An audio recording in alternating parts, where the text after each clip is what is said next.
this. I was diagnosed late in life at the age of 45 with autism. Once I was diagnosed with autism, my life began to make sense.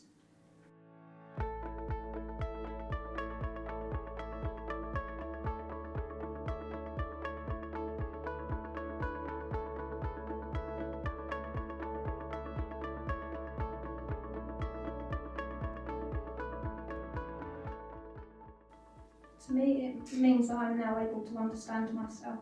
So from where I was diagnosed late in life, my childhood was quite difficult because I knew I didn't fit in. I knew I was different. I could never understand why. I struggled with social interactions. Even my family, who I'm comfortable with and close with, I felt uncomfortable when all the family come together in social gatherings, and people thought I was ruining events when I never meant to. Well, because I wasn't able to communicate what was happening. I grew up believing, I got all these labels, I grew up believing that I was difficult, bad-tempered, fidgety, awkward, the weird kid. I was bullied and I couldn't make friends. I just never understood why. And then as an adult, this presented in poor mental health, and I ended up under the services, which also misunderstood me, and I misunderstood myself. I just knew I had these problems but couldn't work it out. But then I was diagnosed when I was 45 years old, and I actually cried with relief because suddenly my world made sense, and I was able to start a journey of self-discovery and understanding that crisis episodes where I was previously, since having crisis episodes and under the mental health and not being able to get better from what I was being treated for, because I didn't have a mental health, it was actually, I now know, it was a meltdown. And basically learning that I was having meltdowns, that I have sensory issues, that I do struggle with communication, and learning to understand myself. Autism to me it's a correct label that describes who I am and what my difficulties are, so I'm now able to communicate more effectively and live a much better quality of life, and I'm now learning to understand and love myself, and I'm able to forgive myself for things that weren't my fault.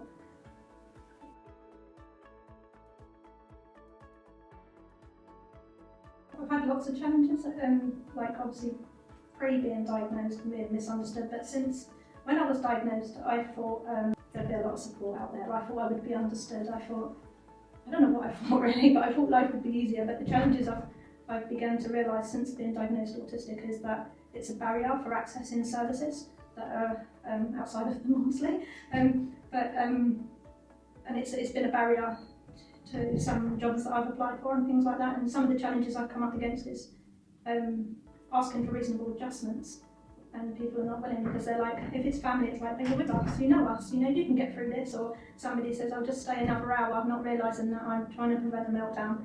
And the misconceptions of like, but you don't look autistic, you've always been like that, you're just quirky, like, why do you need this diagnosis? And then like accessing the services and things, I'm told I'm too complex. So I previously was diagnosed with an eating disorder, and I was told that they can only treat people that are scared of getting fat. They can't treat somebody who's got trauma and who's autistic. And then the mental health services would say, well, you need an autism team or you need an eating disorder team, and that would be passed about, but no one actually takes you on. And that I thought I would have a lot of understanding, and I thought there'd be a lot of support.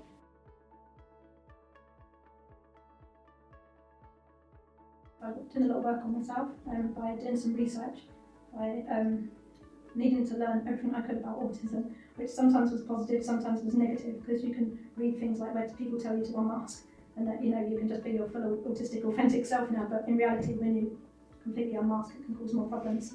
So I did a lot of research, and I've been working with an amazing therapist at the Maudsley who's taught me to self-regulate, to communicate better, and we did some sensory profiling, and it was quite shocking how high I came out on the sensory profile, but that in itself I was able to then look into, okay, what can I help myself? I carry a little kit with me. I developed my own little crisis recovery kit, or sensory, I don't know what you would call it, but I have this little kit so I get warning signs before a meltdown, so I can manage them way before they come on. I can communicate more effectively, and that's meant that I've come out of the mental health system. I'm now working with clients also that are neurodivergent. I'm really passionate to change stigma around autism, and I want one of my personal goals is to stop it being a barrier to access treatment. So basically through using my therapy at the Maudsley, through personal research, and then so when I'm at home, I have sensory equipment now, and I have my journaling and things like that, and I have my special interest, which is Lego and art. So I spend a lot of time now doing self-care, which might look very different compared to other people. Their self-care might be a pamper day. It might be, going out for coffee with your girly friends. Mine's alone time. I need a lot of alone time to regulate. Play with my Lego, build stuff, but do some mindfulness, use my sensory equipment. And with the right people around me, that's all I needed. People that don't just accept me for being autistic, but actually fully embrace that and help me use my strengths, because it's not all about weaknesses. I've now been able to thrive.